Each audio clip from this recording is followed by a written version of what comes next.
আসসালামু আলাইকুম। সবাই জানি মৌলের পর্যায়বৃত্ত ধর্ম এবং রাসায়নিক বন্ধন থেকে আমাদের একটা খুব ইম্পর্টেন্ট কোশ্চেন হচ্ছে মৌলের পর্যায়বৃত্ত ধর্ম, তাই না? আয়নীকরণ শক্তি, ইলেকট্রন শক্তি, তড়িৎ ঋণাত্মকতা। এখন এই অধ্যায়টা পড়াইতে গেলে আমার একটা খুব কমন ডায়লগ আছে।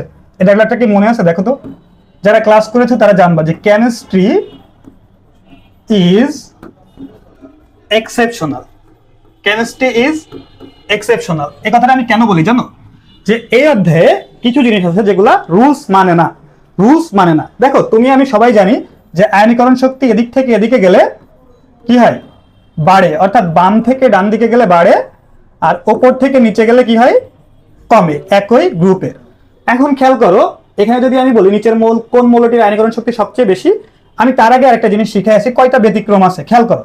ব্যতিক্রম আছে মাত্র 4টা। এই 4টা মনে রাখবা। 4টা হচ্ছে বেরিলিয়াম। দেখো, বেরিলিয়ামের কত? 4। আর ব্রোনের কত? 5। তো তুমি কি শিখছো? তুমি এতদিন শিখে আসছো যে এদিক থেকে এদিকে গেলে কি হয়? বাড়ে। কিন্তু এটা ব্যতিক্রম। কেন ব্যতিক্রম জানো? এর লাস্ট কক্ষপথে কি অর্ধপূর্ণ বা ফুলপূর্ণ ইলেকট্রন আছে। এটা অবশ্য ফুলপূর্ণ অবস্থায় আছে, এই জন্য। যাই হোক, এটা আর গেলাম না। বাট এখানে খেয়াল করো, বেরিলিয়াম ব্রোন বললাম, নাইট্রোজেন হচ্ছে 7, অক্সিজেন হচ্ছে কত? 8। তো এখানে অক্সিজেনের বেশি অবদান ছিল, কিন্তু বেশি কার? নাইট্রোজেনের। ঠিক একইভাবে 3 নাম্বার পয়েন্টে হচ্ছে ম্যাগনেসিয়ামের 12 আর অ্যালুমিনিয়ামের কত? অ্যালুমিনিয়ামের হচ্ছে 13। এটাও একটা ব্যতিক্রম। আর লাস্ট ব্যতিক্রম হচ্ছে ফসফরাসের 15 আর সালফারের হচ্ছে কত?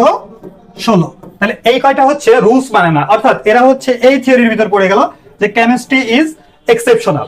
এবার খেয়াল করো, আমি যদি এটাকে সাজাই, তাহলে সোডিয়ামের হচ্ছে কত? আমরা জানি সোডিয়ামের 11, অ্যালুমিনিয়ামের হচ্ছে কত? 13, সিলিকনের হচ্ছে কত? 14, আর ম্যাগনেসিয়ামের হচ্ছে কত?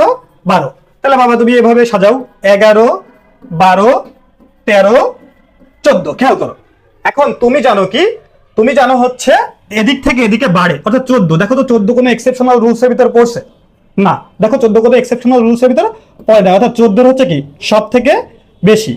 14 যদি সব থেকে বেশি হয়, খেয়াল করো, তাহলে এবার 12 আর 13 কিন্তু এক্সেপশনাল। অর্থাৎ 12 বড় না 13 বড়? যদি কোশ্চেন হয় তাহলে 12 বড়, তারপরে কে? 13, তারপরে কে? 11। এবার আমাকে কোশ্চেন করছে, দেখো আয়নীকরণ শক্তি সবচেয়ে কম কার? অর্থাৎ তোমাকে কিন্তু এক্সেপশনাল কোশ্চেনটা থেকে বাঁচিয়ে দিয়েছে। এক্সেপশনাল কোশ্চেনটা তোমাকে করে নাই। অর্থাৎ এটা হচ্ছে কত? 11। অর্থাৎ এটা কার? সোডিয়াম। সুতরাং এইভাবে সুন্দর ইজি ইজি ট্রিক্সের মাধ্যমে এবং বেসিক ক্লিয়ার থাকলেই তুমি জয় করতে পারো সাফল্য। হোক সেটা ঢাকা ইউনিভার্সিটি, হোক সেটা খুলনা ইউনিভার্সিটি, হোক সেটা বুয়েট অথবা ইঞ্জিনিয়ারিং। So tata.